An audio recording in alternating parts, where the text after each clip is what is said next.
Во текот на месец август до Хелсиншки комитет за човекови права се обратиле 4 жртви на семејно насилство со барање за бесплатна правна помош. Ова е само дел од извештајот на Хелсиншки комитет по неколку класификации. Во сите случаи станува збор за жртви кои подолго време се изложени на физичко или и психичко насилство во домот од страна на нивните брачни, вонбрачни партнери или пак родителите. Дополнителни потешкоти за превземање чекори се забележуваат кај жртвите на семејно насилство кои се родители на малолетни деца кои често се сведоци на насилството.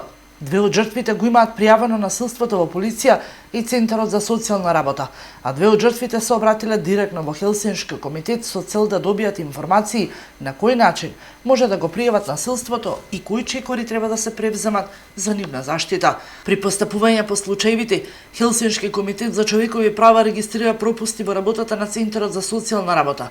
Имено една од жртвите долги години го трпи насилството од брачниот партнер, кој многу пати го има пријавувано. Поради несправедливата ситуација морала да го напушти домот, пошто незините 4 малолетни деца останале кај нивниот татко, кој е исторител на насилството, а оттогаш се обидува да најде начин за да оствари контакт со децата. Центарот за социјална работа со нејзина согласност поднел предлог за изрекување на привремени мерки за заштита од семејно насилство до надлежниот суд, кој донел решение со кое се изрекуваат привремени мерки. Иако стручниот тим од Центарот за социјална работа во Скопје поднел предлог до надлежниот суд, тој сторил и низа пропусти во постапувањето, па така не ја информирале и жртвата за незиното право да биде сместена во сигурносна куќа. Стручниот тим, имајќи во предвид фактот дека незиниот живот, здравје и безбедност биле крајно загрозени, не направиле никаква соодветна проценка на ризик.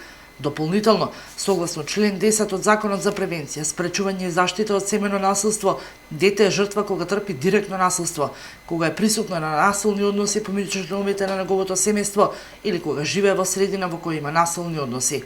Во таков случај, Центарот има обврска да се грижи за интересите на децата и да ги заштити од семејно насилство, а согласно проценката на ризик да го ограничи или забрани личните односи и непосредните контакти со сторителот на насилството. Во конкретниот случај, Центарот со непридржување кон овие законски одредби ги повредил правата на заштита на децата кои се остварени на ризик од виктимизација и ревиктимизација од страна на нивниот татко со кого во моментот живеат.